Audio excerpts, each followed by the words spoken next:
Hi, I'm Bailey. This is Bailey Talks, where I talk, you listen, and hopefully we both learn something along the way.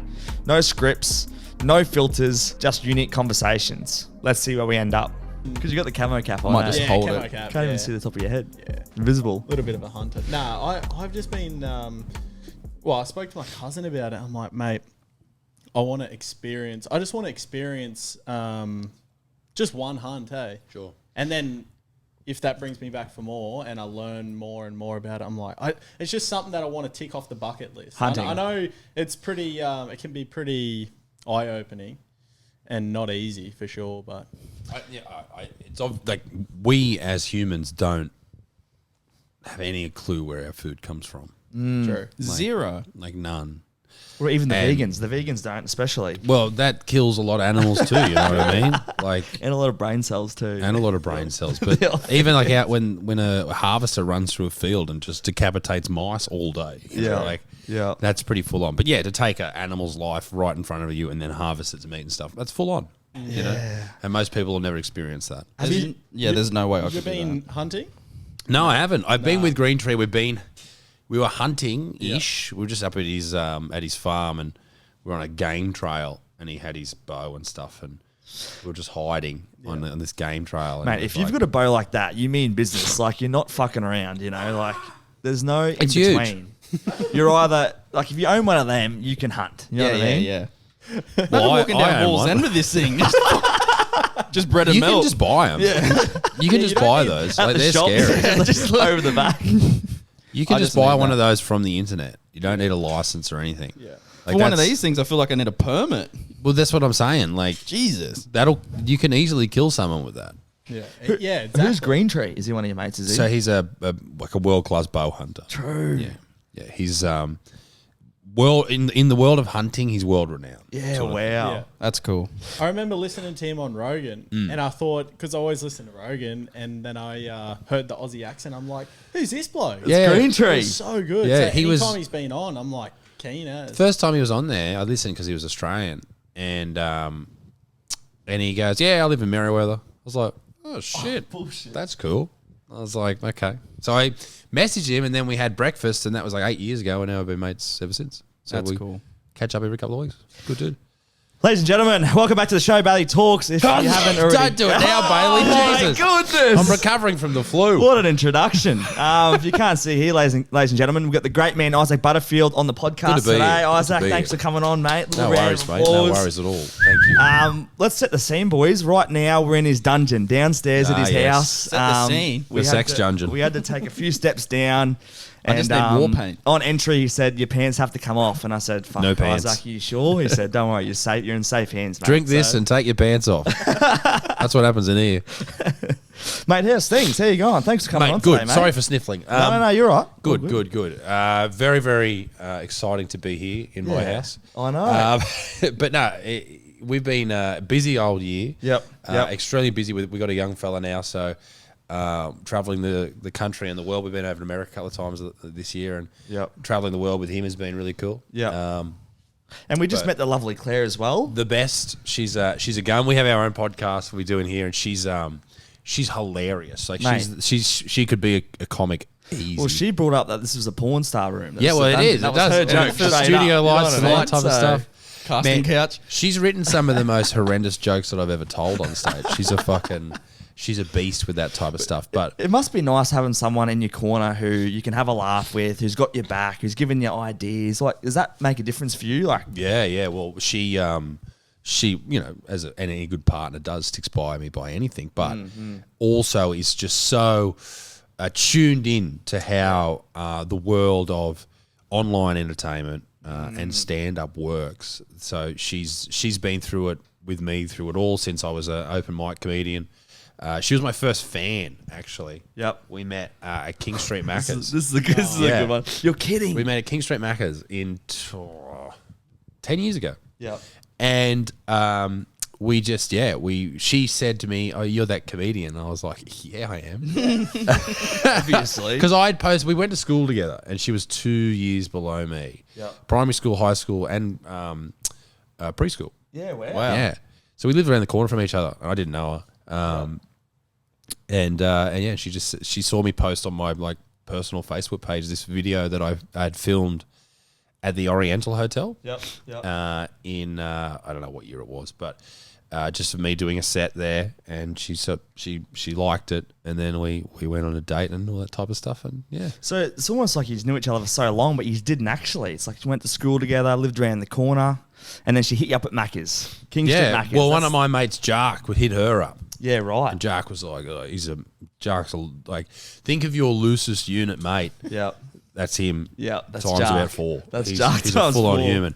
He came over there, hey, darling, how you going? And I was like, hey, take it easy, big fella.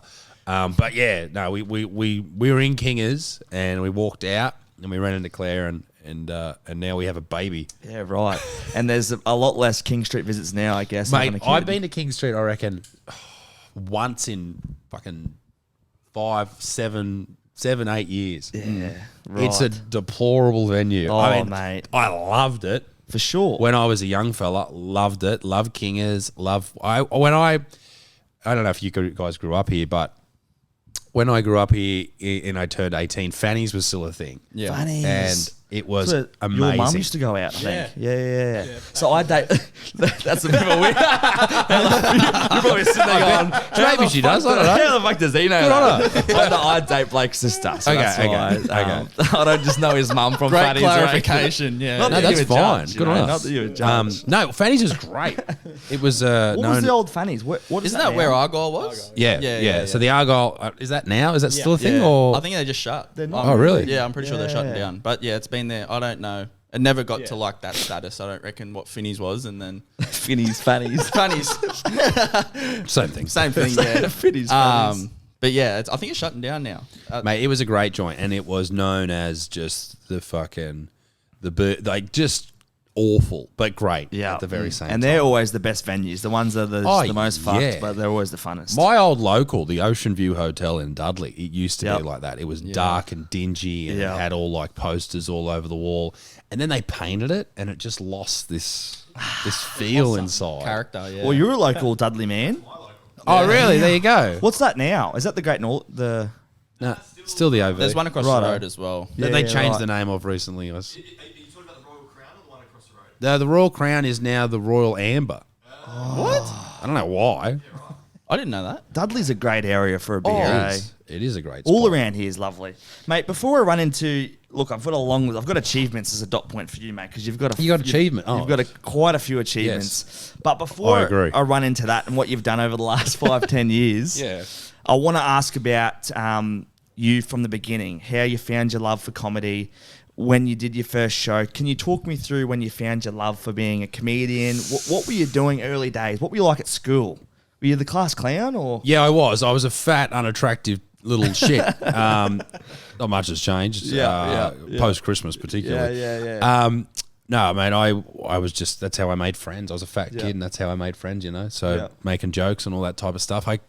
Early, year 7. I remember I was in class and I knew no one. Yeah. Like, the way that it worked, I went to Whitebridge High. The way it right. went over there is like I went to Dudley Primary School and Whitebridge High, and they try and put 2 kids from Dudley in the classes with you, so you knew someone sort of thing. Yeah. And my guy, who I was best mates with when I was in primary school, didn't turn up. He ended up going to Merriweather High, and Flog. I know, wanker. And so I was by myself, and I was like, oh shit. But then this one afternoon, there was this one girl who. Now, I saw her in a comment section once on Facebook, hates my guts. Like, she's a mad, like, very left-wing, angry young woman, etc. Good on you, babe. Keep killing. Primary school. Keep killing. No, high school. And anyway, I just was basically roasting her in front of the class. And then I had all friends after that. And I was like, okay, so this is how you do it. You bully people and people like you. And so now that's what I do for a job. But I used to host, like, even in primary school, like, I was in year 3, I used to host the talent quest for the whole school and stuff. So I'd introduce people. So you're always quite naturally gifted with storytelling, making jokes, bit witty, you know. Always been very comfortable on microphones and such. So that's sort of how I started. And, you know, I still, when I do shows, I still second guess myself, and I'm like, I'm not funny. You know, this is me backstage. You know what I mean? So I'm like, no, I'm not funny. I can't do this. This is terrible. And then you go out and you do a good show, and it's all sweet. But I think that's the same in any endeavor that people do, whether it's sport or whether it's entrepreneurial, whatever. People get out there and they doubt themselves, and then they have to prove to themselves constantly. I think that's a lot better than having like all this faith in yourself. Yeah. I think you phone it in when you have faith in yourself. Definitely waves of emotions, aren't there? Whether doubting yourself, then you start doing really well. You post a video that does well, or you do a podcast that does well, and then you watch something back and you think, "Fuck, I sound like an idiot on that." So I think you're right. It's definitely a wave of emotions. But since your beginning, mate, 2 million subscribers on YouTube, 3 tours, The Butterfly Effect, Cancel Me Tour, and Why So Serious. Mate, you've almost got about 3 things wrong there. Okay. you can fix it all up when I go through, right? All right. Okay. Chat GPT, mate, does wonders. No. I'm kidding. You got a book as well, The Book of Butterfield. The book of... It's not called the fucking Book of Butterfield. Take over then. Jesus Christ. Back to the drawing board. If you say it with confidence, it has to be right. The book... You know? I'll get you a copy of the book. Okay. It's called Better Man. Better Man. It's basically This a book... is your next book I'm talking about. Oh, okay. What do you call it? The Book of Butterfield. The Book of Butterfield. when I inevitably start a religion. Yeah. It's a book for basically for young dudes and perfect. people in the first third of their life, so the first 30 years.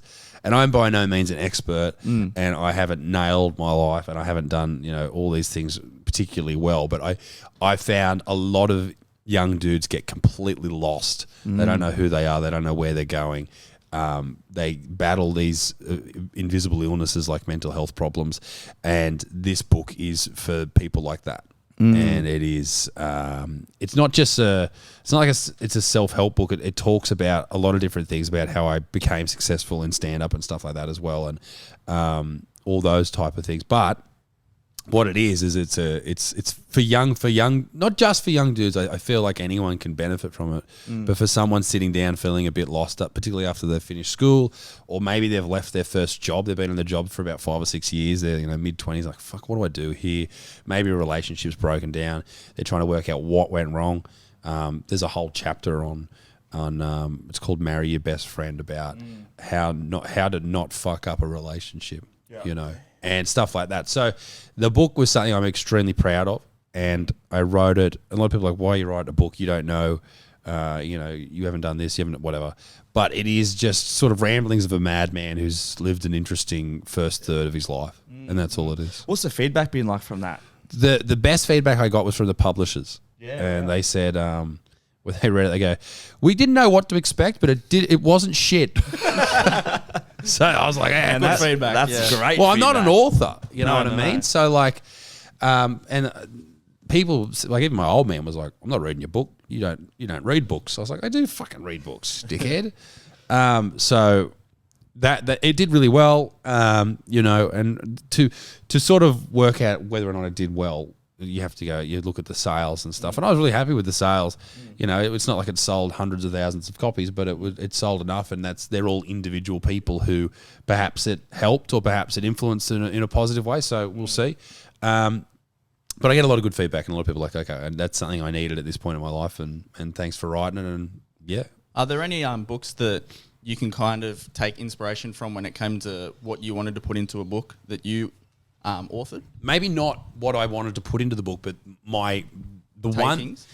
one book that I recommend, and I am very happy I read, was the War of Art by Stephen Pressfield. Not the Art of War, people get that confused, but it's about resistance and about what people in any field, not just creative, his is more like sort of guided towards the creative field of writing. But if you're, say you're just some weird profession like an optometrist or something, like if you want to really... There's the wit. There it is. I'm starting to see it. I'm starting to see what all those 2 million subscribers are fucking subscribing for. So. Whatever you want to do in your life, if you're trying to make a change, or you're trying to mix things up, you're always going to encounter this pushback, and that is known as resistance, and that's what he talks about. And it comes out of the ether, and it comes for everybody, and how to sort of get past it and get through it. And that's a really interesting book. It's only a short book too, so if you're not much of a reader, I highly recommend that, just to sort of grasp the idea that there is someone working against you. It's an invisible force, and it's probably you. But it's a very good read, and I think that was probably the one that sort of stood out the most in that time. That's so now. Well, you're gonna have to correct me because I've stuffed up your tours. But am I right in saying you've done 3 tours? I don't know. Hang on.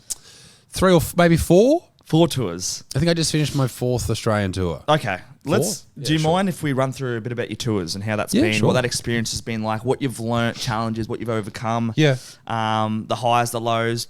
Can you take me back to your first tour you did, announcing the tour, the emotions you were feeling, preparing for that? What was that all like? That was, I didn't expect it. Like, so when I started doing stand-up, a lot of people when they do YouTube and stand-up at the same time, they start doing YouTube, they garner an audience and they think, I need to monetize this, I'll start doing stand-up. I was the other way around. I started doing stand-up and I was like, how do I get a fucking audience here? You know, I don't want to travel to Sydney. Basically what I was doing was I would do these open mic sets at the Crown and Anchor Hotel. The Cranker. Yeah. And they were great. They were cool. Upstairs, it was a nightclub when I was doing it there, and the floors were sticky as I broke heaps of pairs of thongs. It was bad. That's why I used to wear thongs on stage, and I had to stop because I kept blowing out pluggers. Like, that's how sticky the fucking floor was. Throw it at a person in the crowd, So bang, bad. on the head. And then so after that, you'd sort of start to get better gigs, and I do some at the Oriental Hotel, then I do some in King's Cross in Sydney and some other parts of Sydney and stuff like that. But for me, I was working a full-time job, traveling to Sydney at like 4:30 in the Arvo. You hit traffic, and then you do your spot at 7, 8, 9 o'clock at night. Then you got to drive home, and then you're not getting paid for it. It's all for 5 minutes. It's an essential part of like growing as a comedian, and I'm very happy I did it. But good grief, I'd never do it again. It's to get a bigger audience. Obviously, you just make social media stuff, and that's If you as a comedian or as anyone who's trying to get an audience to listen to you, I guess, if you're just doing live shows all the time, like you're getting at a open mic night, you might get 20 people. Over a year, if you do one every week, that might only be maybe 1,000 people in a year. Or you can make one video that's commenting on what happened during the week, and you might get 10,000. You know what I mean? So it's a much more economical way of creating hype, fans, whatever you want to Views, call it. clicks, whatever it's measured by now. Whatever metric you want to use, that's the best way to do it. But so I did that for a few years, and then I started making YouTube content, and Claire and I we started dating, and she hammered me. She's like, you have to keep doing this. And I went out and bought a flash camera and all this type of stuff, which you don't need, by the way. Everyone's got an iPhone. Anyone that's decent anyway. Fucking Samsung. Jesus Christ, makes me physically Who hasn't ill. got an iPhone? Come on, let's be honest. Yeah, all right, very good. And I just started making videos and all that type of stuff. So that grew from there. I made, and this is in the book I wrote about this. I made 2 videos every week for about 18 months, and no one cared. Really? Wow. Like, I think it took me 18 months to get to 1,000 followers on YouTube. There you go. Sort of thing. But in doing so, I learned how to make videos. I learned how to edit. I learned how to what not to do. I learned how to work with thumbnails. And I learned how to sort out titles and the writing process. Yeah. So that was really important. And I feel like if a couple of things had happened differently, then maybe I wouldn't be in the position where I am today. Because if I didn't have that time where I had to make these videos that no one cared about and just keep pumping away, if I had immediate success, then I would have rested on my laurels. And I think that's the worst thing anyone can do in any position, in any job ever. That's resting that's on your really laurels. interesting, eh? What was the turning point for you? Was it a video? Yeah, there was a video called 10 Reasons Not to Visit Australia. Yeah. And it was just this video that this the backstory to it was just a ridiculous take on it. It was basically, if it happened today, you would assume AI wrote it because it was just silly. Yeah. But what they would do was a Russian company. I didn't know this until I met the guy in England. It was a Russian company that employed this English voice actor to basically read off facts about Australia and stuff like that. And I just reacted to it, and it went big. Nuts. I can't remember the actual view count, but I think at the moment it might be at like 7 million views or something on YouTube. Wow. And it was like 15 million views on Facebook and stuff like that. Yeah. So it was a lot. It's still not like a crazy, like it's not like, Yeah. oh my God, that's super Mr. Beast viral, but Yeah, it was yeah, it was very big. And so that took me from 1,000 subscribers to 100,000 in a couple of days. No One way. video. Yeah. What? And then I had to continue what I was doing before, and thankfully I could because I had this worth ethic, I guess you could call it, to keep pumping out the content. And so 100,000 went to 150, went to 200, went to 250, went to 1 million, 2 million, and it just keeps growing. Yep. 2.2. I checked last night. It is 2.2. I didn't want to pick you up on that. There's one fact that I do know. Okay, I fucked up all the tours, the name of the book, everything else, but I do know the sub count. So when it comes to like if you were to have a young comedian that wants to come up through and like become a stand-up comedian, it's going to be pretty hard to convince them to go and do those small things that you'd done early on, which is like the 5 minutes in Sydney and kind of that grindy session to become a stand-up comedian. I think that's with a lot of things. A lot of people want to just get to where they want to go quicker without doing the base things. So what would you do in regards to that? Like, it's very easy for someone to just go online, sit in their setup at home, and just really pump out videos and videos and videos. But then you're going to lose the aspect of like reading a crowd, being in an environment that's probably hostile when it comes to like, this isn't something that I'm used to. But I have to grow here and just really put in those extra steps. So now you're a successful comedian. How do you what would you say to a younger self if you were starting now? You have to do the reps. Yeah. It's like anything. You have to. And if you don't, then that's your choice and you won't be successful. It's just like know that. what I mean? Yeah, it's that. But to how you said the growth thing is like so good to just be like, just get out videos. And like to someone that's like, oh, I could just go do that. Like There's another young couple, not a young couple, they're brothers. Fucking weird thing to say. could be couples, but I don't know. Hey, well, they're from a farm. Yeah. And they, and that might give it away who they are, but I worry about them because they'd never had jobs before they started doing social media. And I worry if that'll affect them coming into, they're like early 20s now, but coming into their late 20s. You know, are they going to have the worth ethic there? Are they going to be able to keep pumping away? It's like someone with God-given talent playing sport, playing footy, playing cricket, whatever. Like, whoever was the best when you were a kid, is that person playing professionally now? A lot of the times they're not. Yeah. Not. Because they fall off because they don't have that worth ethic there. They're not ready to sort of put in the hard yards, and it's a double-edged sword. You know, you got all that amazing opportunity, but you don't have to work for it. Like the same with social media.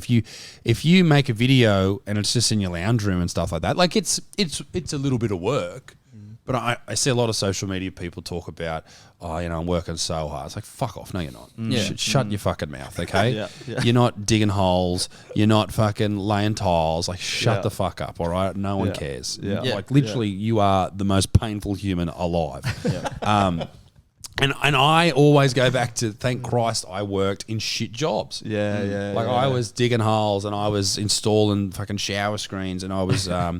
what else did I do? I did a whole range of different shit. I did security. I did this. I did that. I did all these other things. And I'm glad I did those things because I know what it is to get up at like 5 a.m. and bust your ass all day for no money. And then, I agree. Now I can, I can look at those people who are doing that and spit at them with all my money and stuff. And I just think it's so important. You would have been so important. You would have been a handsome security guard. Beautiful Wow. at the Gunya Hotel, mate. Well, I was Blue actually eyes, the beard, the short. I was just Gunya. I was just a glassy, Yeah, but right. because like it's just a small pub, I had to break up fights and kick people out. I used to live on top of the Gunya. Did you? Yeah, my dad used to be the publican there. Who's it? Kyle Emerton. I don't know, Kyle. When was this? So you know the mullets yeah. and that. Yeah, so they bought it off my dad. So I didn't Gotcha. actually. I was born in the gunya. So his Oh, well, balls not- were resting on your forehead. but Yeah, you were good. working. Yeah, I've Yeah. got some. Yeah, I was actually on my birth certificate. It says Gunya Hotel. No way. Yeah, where I live. Yeah, That's an outrage. for sure. Yeah, it was born in the farm. Behind the bar. So Dad Hang used on, to we run pull it. that beer. Yeah. There you go. Yeah, the Gunya's great. So Crazy I was. to what it is now compared to what. I don't know what it is now. I haven't been there in a long I think time. SJ's took it over. Did they? So that's just Okay. like a big rebrand, like Yeah. as they would, I guess. Sure. With the location, they sold it for quite a bit. The Mullins Yeah. family, but yeah, that's Yeah. on the birth certificate. Fuckers. Yeah. So take me back to your first tour. Where were we? First tour. Tell me about your emotions, preparation going into performing stand-up for large audiences. What was that like for you? Okay, so my first show in Sydney, Yep. sold out at like 100 people. Yep. You know, that's not a crazy number to a lot of comedians out there, but for my first show on tour, it's fucking insane. Yep. I'd never done an hour before. Yeah. The longest I've done was 20 minutes. So I was just shitting Were you bricks. nervous? I was so nervous, man. I had the material there, I thought. But I was so scared. Yeah, I was just like, this is fucking terrible. Why am I doing It's an this? hour as well. It's a long time. People have paid. They're all out. Yeah. And the more you think about it, the worse it gets. Oh, they've paid. They've got babysitters. They've driven in here. They had to pay for parking. Yeah. It was scary, but you just get it done and all that type How of did it stuff. go? How was your first one? My first, it was fine. I did 2 shows that night, back to back. Yeah. And it was fine. It was good. And it was good to get those. And since I've done, I think the last count, I was waiting backstage. The show was delayed a couple of weeks ago, maybe a month ago. And before a show, I basically put Addy to bed. Yeah. He's in the green room with Claire. And at the moment, he likes me putting him to sleep. So I pat him off to sleep. Yeah. That's what I do before a show. It's no snorting coke and doing shit like that. It's like, I'm just in there going, Put your baby to bed. I was and then I about to walk straight ask on that. stage. Yeah, I was about to ask that. Do you, when you were younger, did you ever like drink before going on stage? You know, like a lot of guys. I still that- drink on stage. Like I Drink have on 1 or 2 beers. Yeah. Nothing crazy. One night in Perth, I started having doubles. Oh. And I ended up doing an hour and 53 minutes of just rambling nonsense. That's 2 hours? It's too long. I was so blind. But no, I have a couple of beers and that. But now with a baby, which in being a dad is something that I take extremely seriously. I don't drink. I don't get drunk. Any of that type of stuff. For someone who's not done that for a so long time. serious, because obviously you're quite a jokester, you know, controversial. Having a child, what's that been like? What has that best. taught you, mate? What The is best. What The have you best. learned? I love it. I love Yeah. it. And we look at our son Atticus every day, and we're just like, oh, we do not deserve you, man. Yeah, You're he's fucking a little awesome. staunch, eh? He's so handsome, eh? cute, dude. He's He's going to so- do well when he gets older. Oh yeah, he's beautiful. Yeah. And he gets humor too. Like he just, I don't even know how to describe it. Like he laughs at farts, which is great. Yeah, that's a But good starting point. It's a great If you starting don't laugh point. at farts, there's something wrong He with you thinks it's upstairs. hilarious. He's Mate, like, wow. they're never not funny. Farting is never not funny. in No, my opinion. 100%. And he drops some big ones too. I don't know what. The other day I was like, Jesus Christ, dude. But no, he becoming a dad. Like everyone talks about becoming a dad and stuff like that. But you're molding a human, and whatever you look at your parents and say, I wish you did this or I wish you did that. One day he's going to look at me and say those about me, and I have to get it right. You know what I mean? You only get one chance. You only get one chance at nailing this, and I can't afford to get it wrong. When I started doing stand up, my attitude was, I can't fail. Yeah. You know, there's no way of pushing. Like, there's no other. I don't have a degree. I don't have any skills. If I want to, you know, be able to provide for my family, if I want to buy a house, if I want to be able to take you on holidays, put food on the table, this has to work. And not giving yourself the option of failure is probably the best thing you can do for any endeavor. And it's the same with being a dad. You can't fuck this up. As bad as I might feel that day or whatever, you just can't fuck it up. And so having him was awesome.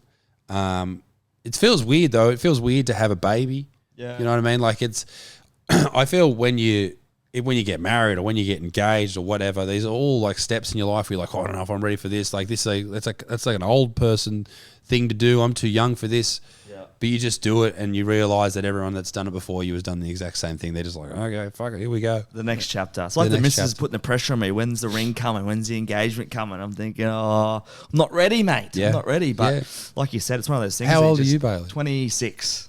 I'd say I thought you were older. You look terrible. Weathered. It's all these podcasts. It's a fucking. It's all these podcasts. It's a harsh wind at the bloody. I won't say where you work, but Let's keep that private, eh? Yeah, okay. So Fair. before One, two. before a show, obviously it's changed because you've got a child now, so your routine before a show is going to be different to what it was prior. Do you find you have to, like, in that adjustment period, is there anything that you do after the is it Atticus, sorry, that goes to bed? Do you then try to get motivated to go out because you've gone from such like a relaxed state? Like, what do you kind of do before a show? I much prefer it this way, and because forever, I kind of know what your backgrounds are, but even when I was playing sport, I hated waiting. Like I hated waiting all day to play or whatever. It's the same with going on stage. I hate waiting. So like for the hour or so backstage, like I'm just pacing and freaking out and I'm fucking nervous as, and I just want to get out there. Excuse me. But since we've had to put Addie to bed before a show, that whole time is taken up by doing something. So that's actually quite good. But when I finish doing that, I sort of just switch into Buttsman mode and just I throw a few punches and all that type of shit backstage, and I move around and try and get some energy going on. No, seriously, that's what I'm doing. I'm throwing punches and doing push-ups and running around, and it's great. Yeah, people are just sitting there just waiting. Like, oh, just can't fucking hurry up. And looking up at the stage, it's empty, and I'm back behind the curtain running, doing shuttles. Yeah. Just freaking out. Where the fuck is this guy? He's just doing some push-ups. But you got to match the energy that's out there as well, technically. Yeah. If they're waiting in anticipation. They're keen. They've been thinking about it all day. They want to get into it. And if you're out there and you just shushed your baby to bed, they're going to come out with a dummy. He's like, oh, shit, what's going on here, bro? But no, it's you got to bring the noise, and that's what I try and do. You got to get in a character. Bring the noise, push-ups, bring the bow out, do whatever you need to do. That's it. And it is a bit of a character. That's the thing people don't get about me. They think I'm some fucking psycho that just screams all day. Nah, it's not really that at all. Not really. You're actually a good bloke, eh? Sometimes. I was chatting to Blake before I got here, and we were talking about as a comedian, obviously you're telling jokes, you're pushing the boundaries, you're being controversial. Sometimes you rub people the wrong way. You'll say something, some people are like, oh fuck, don't agree, whatever.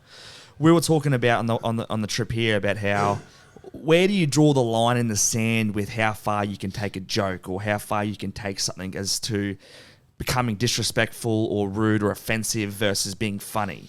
If people are laughing. Yeah. If someone's laughing, then who gives a shit? Yeah. You know what I mean? Like, if you come to a comedy show and you get upset by what someone says on stage, then that's on you. Because the first thing I think about is like the Tom Brady roast. Sure. Did you see that? Yeah.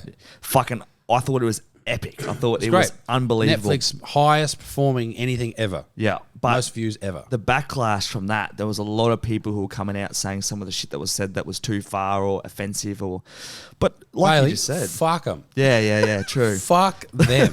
Anyone that gets upset by anything I say, fuck you. I don't care. Fuck you. And that comes from honestly, nothing I've ever said on stage comes from hate. It's just not that. I come from, and a lot of people say when you can't, like, one of the things I got cancelled for was a joke about Aboriginal people. Yeah. And I grew up playing footy with like 3 or 4 Aboriginal dudes.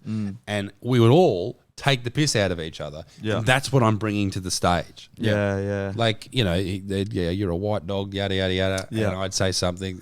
Not like anything crazy. Yeah. But you know what I mean? Like, you take the piss out of each other. That is what you would do, and that is what I do on stage. And if people can't deal with that, then that's on them, man. Like, you can't keep everybody happy, and people will say, you're punching down. If you joke about Aboriginal people, if you joke about Muslim people, if you joke about anyone like that isn't white, that's punching down. I'm like, no, sorry. I don't agree. Like, I don't see any of these people as below me. I'm just throwing punches and I'll see where they land. And if people enjoy it, then great. If I say something on stage and no one laughs, I go, okay, what's wrong with that? Yeah. And then I might try it again. And if it doesn't work again, then I go, okay, fuck it. Yeah. I'll just throw it out. It's not good enough. Yeah, You know? right. The people in the audience are the ones there. They've entered the contract of comedy where they go there. They know what I'm saying isn't real. It's pretend. I'm being silly. Yeah. I'm being outrageous, whatever. Yeah, it's like a true. horror movie. Some of these jokes are like jump scares. Yeah, you don't see them yeah, coming, yeah. and they're like, "Fuck, that Holy was shit. that was." Some people don't like jump scares. Some people do. That's a good way to look at it. But that's a performance. You know what I mean? That's what comedy is. It's like Yeah. gets you It's unpredictable. like porn, you know? Yeah. Like it's a jump scare. Boom. Yeah. Cock in your face. And so- if you watch too much porn, you need more hectic True, porn true. to enjoy. And we've the got porn. the links for those places, don't we? We know. Oh no, I shoot Right them in here. That's my OnlyFans. No, I couldn't keep We it up. don't, we don't have the enough for links. that. We shoot it right here. It's I actually couldn't done keep- here. That'd be very tough to keep it up that long. Jesus Christ. The big handsome, glassy from the Gunya. That's your first video. That's video beautiful. one. I love that. The handsome man from The Gunya. handsome man from the Ganya. Do you have any comics that you look up to in regards to like either past or present? You know what I saw? I was in Florida a few years ago doing some work for the UFC, and that's a couple of name drops. I'm a pretty big deal. Wow, one sentence.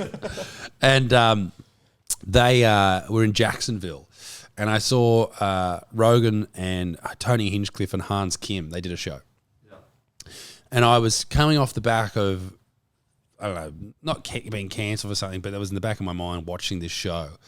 And the shit they said on stage, I was just like, I am not pushing the boundaries far enough At all. at all. Mate, the US get away with it though. They do. Tony, kill Tony. The stuff he says when he has the Down syndrome, like all the stuff. Because they know I'm he's just like- fucking around, and that's the whole point. Like, the whole point of me on stage is to say horrible shit. That is the point.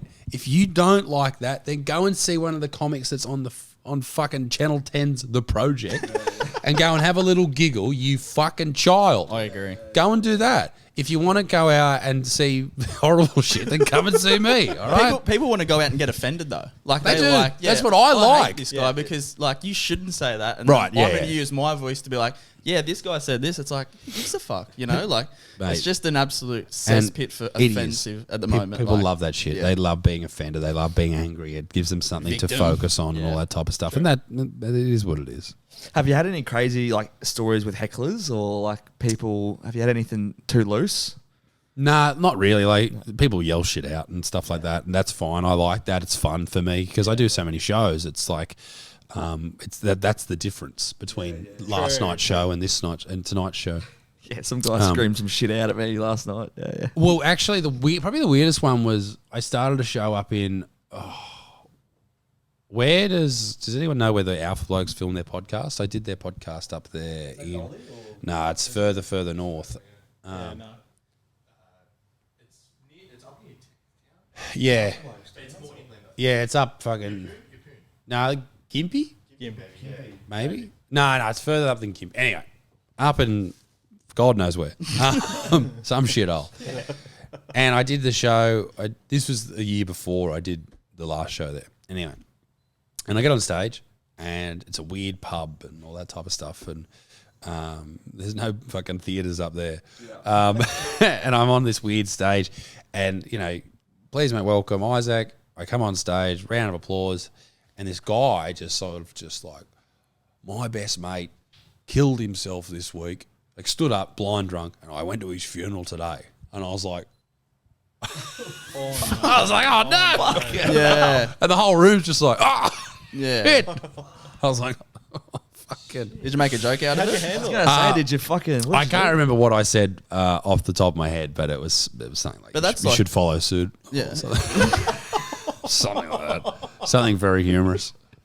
They probably thought it was part of the performance. Yeah, well, paid some guy to stand up. There's a dude, I can't remember his name, on Facebook. He's always in my Facebook comment sections. When I post a video with a heckler, he's like, this is a plant.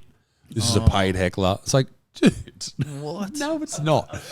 This is not. I don't pay people to sit in. Like, my heckle responses aren't that good to be rehearsed. No. They're not. I think that's what makes heckle responses good sometimes, though, is like just the most like Yeah, well, whatever. What? Well, what do you? Oh, there was some dude in Canberra who was telling me to go home to my Pokemon cards. He's like, go home to your, because I collect Pokemon cards. Yeah. Go home. I will. Yeah, I know. It's like, what do I say to that? I was like, Something I brought tonight. I was like, That's a great idea. okay, dude. Cheers. And he's like, yeah, you go. I was like, all right. I was like, you done? He's like, yeah, you better go. What about your favourite venue or maybe your biggest performer, biggest crowd? I saw the plaque over there before I was having a look. That photo there is cool. Is that Sydney? That's at the Enmore Theatre. How many we got there, do you reckon? I think it was about 1,1800, something like that. Yeah. That was really, really cool. That was a hectic night. It was full on. Were you shadow boxing before you went out that night? My word. What Well, we're filming a special then. Oh, nice. And so it was a lot more pressure because you got to pay for everything to get filmed, and it's course. fucking Oh, of expensive. course. But I don't know if I want to keep doing these big theaters because I know that sounds like the most arsehole thing to say, but they're so fucking expensive, man. We did the State Theatre recently in Sydney, and we did it on a Sunday for some reason. They charged us double time for all the fucking ushers and shit like that. Sunday rates. Dude, I couldn't believe how much it cost. It was fucking like the hire fee was like 20 grand. I was like, Oh my this is God. insane, man. Take me to the pub. I'll do 10 shows. Yeah. But anyway, no, that was really, really cool to do that. And that was a really fun night. We met everyone afterwards. And You upload All that that. onto YouTube, or yeah, it's called Anti-Hero. Yeah, nice, yeah, that's on nice. YouTube. It's on Amazon Prime as well. Amazon Prime. Yeah. But yeah. How do you go about, like, talk us through how you write material? Do you just like sit down or do you just think of things that you're doing and then Yeah, I elaborate? don't know who said this, but I follow this sort of idea with stand up. Is I work backwards. I think of the punchline and then write the joke. You know what I mean? So Like if I'll, for example, I have a whole message chain Samsung. to myself. Really? Yeah. Text yourself. I text myself. That is good. It says me. Bullshit. So okay, there's stuff in here that will never be jokes, but this is what I wrote. Friday, 11 p.m., 11:27 p.m., which for a dad is very late. Yeah. I like to enter my name as Huge Cock when I buy something online and then forget about it. So when they put up their end of year sales, I get a surprise email saying, "Hey, Huge Cock." How the fuck does that come in your mind? No. I got an email You got a from huge someone cock. saying, well, please, I wish. It's terrible. I got an email saying, hey, a fake name I put in or something, or I okay. accidentally put like a wrong letter at the end of my name or something, some bullshit. So you're just constantly thinking of like content ideas, See, creation. Huge Cock. Yeah. You just scared him off. Huge cock scared him off. Yeah. What's a day in the life for you like now? Like, run me through a week for you, because obviously you got the setup here, you got the seats here, you got your podcast. What's a week like for you at the moment? Well, a lot of it is just dad mode. True. And that's what I sort of, in the early days, Claire and I were going to, we said we're going to have kids one day. Let's bust our ass now so we can, and I'm certainly not, I'm not well off or anything like that. It's we've done a lot of work so we can have these next couple of years to be parents. But in saying that, we did 40 shows this year around Australia. So that's a lot of touring, particularly with a young family. And I take my entourage with me, which is just my mate Ben and Caleb and his missus. Yeah. So who are they? Sorry. So Ben McLennan is a Newcastle comic. Yep, He's yep, a very yep. funny dude. Caleb is a photographer. Yep. And also a friend, Yep. Photographer friend. apparently. And his missus helps out with Addie too when whatever's going on, because Yep. it's just sometimes it's a bit hectic. But so it's not a real cool entourage, but Nah. we all just hang out.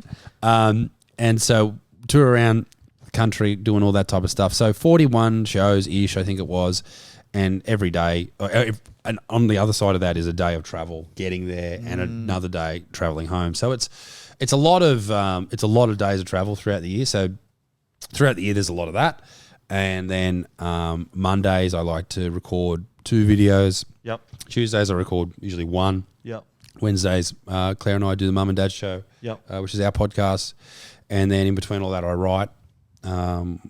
We just train and all that type of stuff. And we go on long walks with the little fella and all that type of business. And And in between that, I write stand-up at night times and all that type of stuff. So there's a lot going on. Like, it's certainly not a normal working week, but I work every day sort of thing. I do like 3 hours every day of work. Yeah. And how far ahead are you with your planning with your content? Like, your videos you do on a Monday or Tuesday, are you a few weeks in advance? Usually the week before. Yeah, I okay, like a to week be, ahead. unless it's like time sensitive. I like to do it that week, obviously, but if it's about something that happened that day or whatever, I try and get it up straight away. And that's why it's good to have this set up here where I can just flick the camera on and then send it off to my editor. I edited my own videos for the first 5 years. Yeah, wow, and okay. then my mate Connor, he does them now. Yep. But he's been involved since day one too, so he knows exactly what it is. He knows what you he's want. super autistic, and he's like, Yep. he'll never see this. Fuck you, Connor. He just like gets it and then edits it and it's back in my inbox in like fucking 3 hours. I'm like, okay. Holy shit. Sorry, you got nothing to do, bro.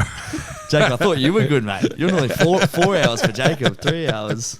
But so the week is busy. And when I say to people it's busy, it's like, yeah, it sounds like you do a little bit of writing and stuff, but most of it's just dad duties, And a lot of it is just standing there going, all right, what are you doing? Where are we running now? What are you doing, man? But no, that's it's really, really cool. What about your take on cancel culture right now? Because we live in a world where you say the wrong thing, people will dismiss you. People are often scared to give their opinions on things because they don't want to offend people. Sure. I think in particular, I'm very passionate about, I think a lot of young men in particular are very scared to voice their opinions because they got people coming after them. What's your opinion on all that? People say that cancel culture isn't a thing, but I know from my own experience that when you say something or someone, the internet decides that you are the next one to be charged. Yeah. That people will just go after, whether it's a sponsor, whether it's your work, whether it's your family, whatever, and they say this person's a bad person. That is cancelling. Yeah. That is a cultural movement, a la cancel culture. So it is a thing, and whether or not I get cancelled, I haven't been cancelled, but people have tried to cancel me. I don't know what it is. I think it's like a fear response. It's like this person is saying something that I don't agree with, so we must shut it down. Yeah. And that's a weird thing to do. Yeah. Just because you disagree with what someone's saying, you shouldn't just shut it down. Like if you want to argue with someone, if you want to debate someone, then cool, go for it, If you want to fight speech that you don't enjoy or you don't agree with, then fight it with your own speech. Don't just silence it. Yeah. That's crazy. Yeah. But I think young dudes, and this is why in America, young dudes are voting Republican on numbers that they haven't in a long time. I know when I was like young, the idea of Republicans were like, ugh, gross. They're the fucking mad, crazy, religious people. And now it's just like, yep. Yeah. Dudes are becoming more right wing because the spectrum of political ideology is moving. Big time. And the left wing people are so much further left. And if you're not left enough, then you're not a part of it, then you're right. You know what I mean? So everyone who was in the middle maybe 10 years ago now is now slightly right. Yeah. And I think that is where dudes mostly hang out unless they're trying to get pussy. Yeah, true. And if they're ugly and they're trying to get pussy, then they're just a little bit left wing. And that's fine. Everyone's got to get roots, no doubt. Yeah. But, Would you have voted Trump? Oh, yeah. Fuck an oath. I would have. Yes, I would have voted Trump. I would have loved to have voted. Claire does the best Trump impression. It's like she nails it. For a woman with a woman's voice, she fucking nails it. Yeah. It's painful sometimes because she gets stuck in it for like an hour and a half. Is there many like woke comedians? Oh, or most of them. Really? In Australia, it's bad, man. I feel like, maybe in Australia. I always think like... Not overseas. Not overseas. I don't know. I was going to say, I feel like it's quite hard to be genuinely funny and push the limits if you're like woke and you're worried about someone's, opinion on something. Well, if you went and watched what gets put on like an Instagram page like Australian comedy, whatever it is, I don't know. But they'll put a joke up that is considered safe, and it's just fucking so boring. Yeah. It's like every late night talk host. All their jokes are just like, I see what you're doing. Yeah. You see the punchline coming. I don't know, man. That's just not what I like. Actually, that's a good point because you've worked a lot of you mentioned before a lot of your subscribers are actually US based. About 40 to 50%. What do you notice about the trends between comedy from internationally from say somewhere like America versus Australia, or do you feel like there's differences there? Or? Well, Americans just want you to push the boundaries. Yeah, and in yeah. Australia they do too. It depends where you go. Like country crowds love it. Yeah. I always find when I do like Melbourne, it's always a little bit of people are just like, oh, yeah. you know, they're a bit more, and I guess it goes with like what the political feel is of that land. But then you go to Brisbane, they're like, I fucking love it. Two-headed fucks. They love it up there, but Two-headed fucks. You know I'm from Queensland, right? oh no, God, no. Makes me sick. But yeah, so you know, it depends where you go and who you're performing in front of and all that type of stuff. But it's like music. Some people like heavy metal, some people don't. Whatever. Yeah. Each to their own. Just don't try and stop people enjoying heavy metal.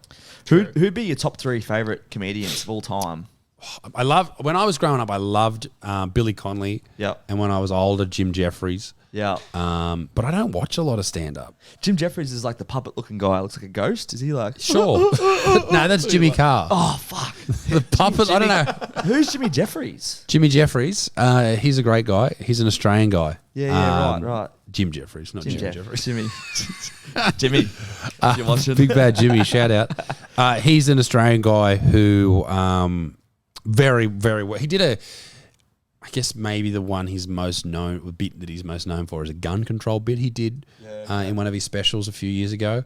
But his best specials, in as far as what I enjoy stand-up wise, are things like Alcohol Holocaust that you probably find on YouTube. It's very good. Stuff like that. Highly recommend. And he, over time, Jim's become more... he's got like a game show, TV show, stuff like that now. So, you know, he's a lot more marketable and stuff. So it is what it is. People make cash. And I'd sell out too for the money he's on. Fucking oath. Fucking oath. Everyone's got a number. Oh, mate, please. Send the cash. I'll do whatever you want. I don't give a fuck. And I'll be behind you. Yeah, well, mate. Okay. Good stuff. Big money. What did you think of the, I don't know why it popped in my head, but the Will Smith, when he slapped Chris Rock, when he made the joke about Jada being bald as fuck. What did you think about him? Well, she is bald as slapping fuck. him? I don't know. I was just like, what are you doing, man? Yeah. Like you can't hit people. It's the same with this Luigi dude who shot the CEO of that healthcare company. I was like, listen, I get it. The healthcare, it's a crisis in America. People get if you ever look at, and I remember looking at this when we were having a baby. It was like the cost that people have to pay to give birth in a hospital in America is insane. Like $100K. Yeah. Really? Oh, mad. That's crazy. Craziness. Like if something goes wrong, mate, you're fucked. Yeah. And I understand why people are mad, but also you can't.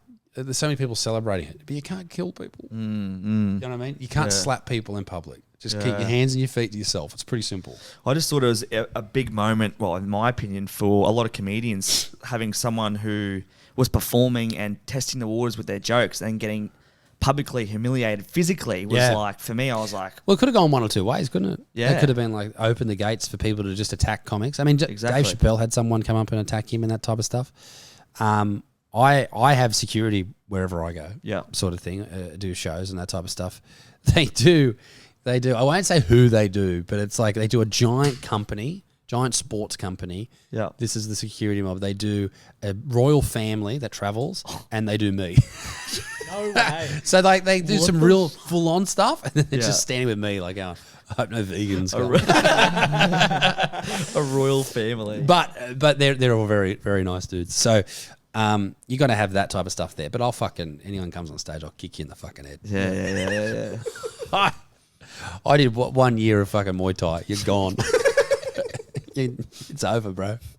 You're done. It's all over. Tell me about what are your plans for 2025? What have you got installed for us? I'm going to start a weekly live show. Oh, yeah. Tell me about that. So, it's something that I've been wanting to do for a long time, but something that I thought, let's bring in some people that are like who I travel with, like Ben, who's got a very normal job, all that type of stuff. He's a very funny guy. Benny, find me some stories throughout the week, that type of stuff. We'll come in on a Sunday, we'll film it live. We'll film it live at a time where it goes out in Australia at a reasonable hour, it goes out in America at a reasonable hour, everyone's happy. Yeah. You know what I mean? And then we can take clips from it and put it everywhere and all that type of stuff and really just push content. That's the plan for this coming year. America, I'm trying to tour in America. It's a fucking nightmare at the moment. So you gotta get a visa. Do ya? Got that sorted, cost a fortune, did it. Trying to get an interview at the embassy is it is mad. Usually it's fine, apparently. So like the immigration lawyers in America that I hired, they're like, yeah, usually this is fine. But for some reason, their website is just crashing. It's crashing for everyone at the moment that we're trying to get. Trump. Yeah, well, perhaps. But so I'm just waiting for that to happen. So that was supposed to happen last year. Didn't happen last year. We were in America and I had a bit of a freak out and we left because when Trump got shot, I was like, fuck, is this going to be civil war? Yeah, I was like, I need to get out of here. Particularly with a young family. I was just like, fuck this. How did it not? When you think about it, like, because I saw it. We were in like Whole Foods or whatever. And I was watching it on Twitter and he gets hit and then he collapses. I was like, he's dead. I was like, this is going to kick off. I was like, fuck, I don't know. I'm in Texas, which is probably the best place to be. I don't know anyone.